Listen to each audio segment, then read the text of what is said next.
Okay. Yeah. Alex Daugherty, Tri-City Sports Now. Marky, Billson is my name. Alex Daugherty is the guy that runs the website on theforecheck.com, which I really recommend for anyone trying to follow the Nashville Predators. As I said before, a lot of ways you can do it, but sometimes the coverage is spotty in the Tri-Cities. You might even have to go through a paywall or something. Well, here's on theforecheck.com, and complete coverage for free and decent coverage at that. Even though I'm going to be at this guy Alex Daugherty's throat on the move that was made to pull Pekka Rinne. I want to ask you from here on out, though, where do the Predators go? What moves might they make? There was talk during the broadcast between periods. Look, this team was built to win the Stanley Cup this year, and they didn't do it. So what changes do you see on the horizon?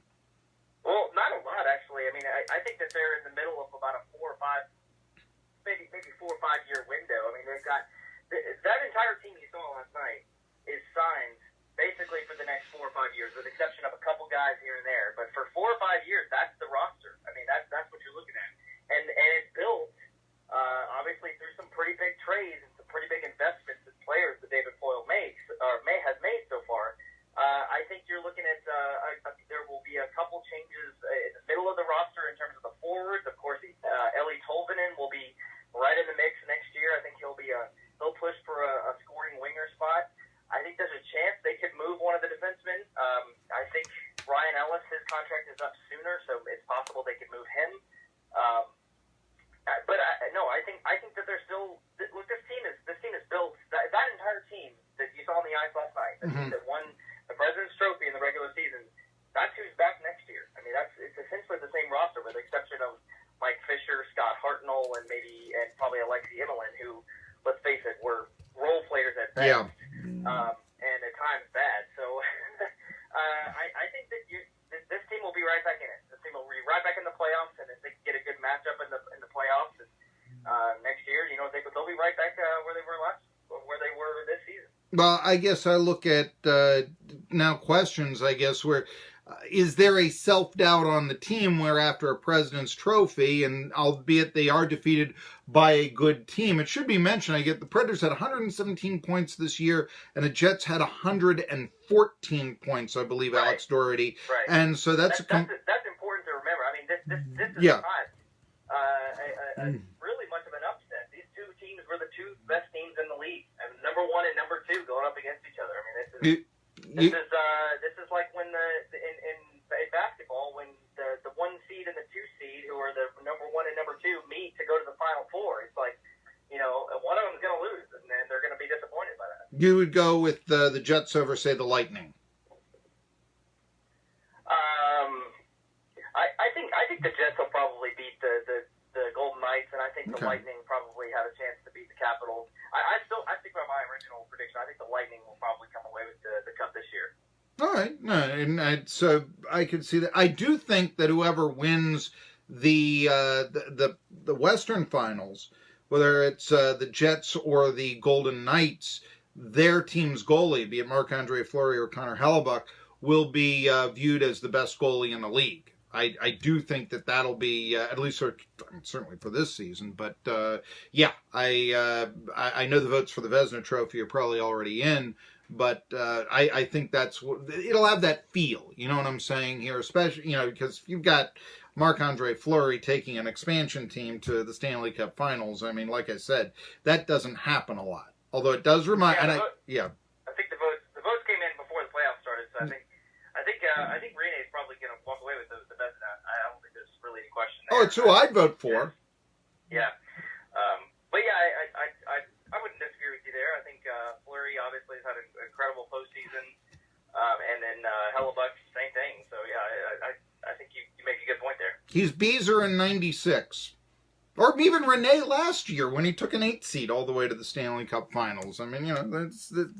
Yeah, I still think. I mean, as much as we want to talk about goaltenders, I mean, it's the rest of the team disappointed me more than anything last night. I mean, he gave up 2 bad goals, but the rest of the team just could not get anything going. Their passing, their spacing in the offensive zone looked terrible. They just could not get it going, and that to me, that's the most disappointing part. Is deep this team was and how well built they were to generate offense from everywhere, they couldn't get anything. Do you think it could have been a circumstance where last year, I mean, the Predators were, aces at home, almost unbeatable. I know they lost the 6th game of the Stanley Cup Finals, but I don't even remember them losing a game in Nashville. Correct me if I'm wrong, in the postseason prior to that.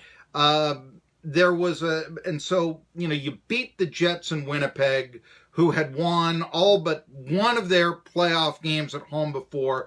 Could there have been just that, hey, we've been here before, now we've got them at home, put the feet up, everything, and then they found a team that was just as fast as they were and was not there to call off the lie down.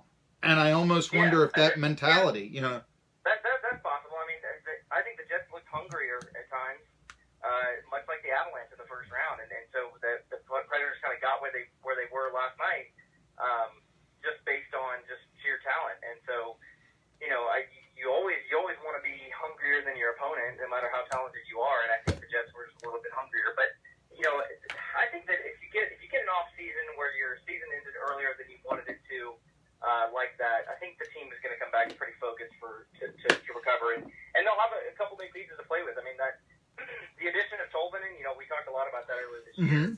The fact that he didn't burn that first year of his contract is pretty important. So, he'll be in the mix for a while, and I think if he can be what we think he is, he'll be a scoring touch on the team for a while. So that's a good point. You talk about changes where they go from here. Yeah, Tolvanen, who starred so well in the Olympics for Finland, certainly there. I do though. I know I'm over. Well, I'm not overemphasizing it. I do think now there has become a goal contender controversy the way that this was handled in the 7th game. I don't see how you cannot. I was hearing it beforehand, and so anyway, but. Let's go with this. What happened to Roman Josi? Roman Josi, the captain? Yeah. I mispronounced his name. Forgive me. Oh, no, that's all right. I cut out a little bit for a second there. Mm-hmm. I think he's got an injury.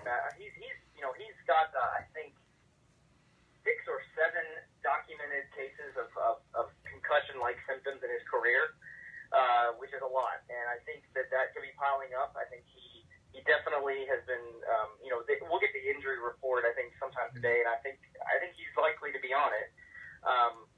But people have been saying some pretty ridiculous things about his captaincy or whatever. And to be honest, that stuff is just hogwash. I mean, he's as good a captain as they've ever had in that organization. He's probably more vocal than Shea Weber ever was. And I think there's nothing wrong with him as in that role. I think he's just injured. I think he's not playing well because he's battling, whatever he's battling with when it comes to concussions, and who knows what else he could be battling too. So I think he's injured, and we'll find out, I guess, for sure later today. Who goes on from here? You kind of hinted before that you thought the Lightning were going to win the Cup, but let's go with this. Caps and Lightning. Who do you like in the East? I think the Lightning come out for sure. I think that the Capitals have had a pretty good run, but I think the Lightning are just too deep of a team. They've got an incredible defense. They've got great goaltending. They've got scoring from every line. I think they're battle tested. John Cooper's a great coach. I think they're probably going to come out of the East. So Ovechkin falls short again, and correct me if I'm wrong, but you do like the Jets over the Golden Knights, so the old James Neal fans, I guess, more disappointment for them. If you look at the Golden Knights, have not faced anything like what the Jets have to offer. They beat the Kings in 4. The Kings can't score to save their lives. The Sharks, kind of the same thing. They couldn't score either. They're going to face a Jets team that can actually score, and they're going to. I bet that's going to be their undoing. I've been proven wrong before, but I think the Jets' offense is going to be too much for them to handle. But then I got to tell you how impressed I am with the depth of the Jets. Did not really expect them to have that. They certainly proved me wrong in this series. I learned that. But yeah, you mentioned the scoring punch and all that. But as I said, the Golden Knights, Marc-Andre Fleury, and I said this when they were created. I mean, that pickup reminded me of the Florida Panthers when they were created and the initial success they had. It took them 3 years to play for the Cup. It may take the Golden Knights that too, but it's a similar kind of pattern. And, John Van Beesbrook had to get by Mario Lemieux and the Penguins to go to the Stanley Cups that year. So the scoring, yeah, they had to defeat a pretty strong scoring team that year as well. A pretty strong writer with some great coverage is Alex Daugherty of OnTheForecheck.com. Even if he doesn't see the impending controversy of goalkeepers coming up in next year for the Predators. I got Gene Henley warming up in the bullpen. There's got to be a lot of changes with the Chattanooga Mocs. How will that affect ETSU next basketball season? I'll talk about it on Tri-City Sports Now. All righty, thank you. Hey, thanks.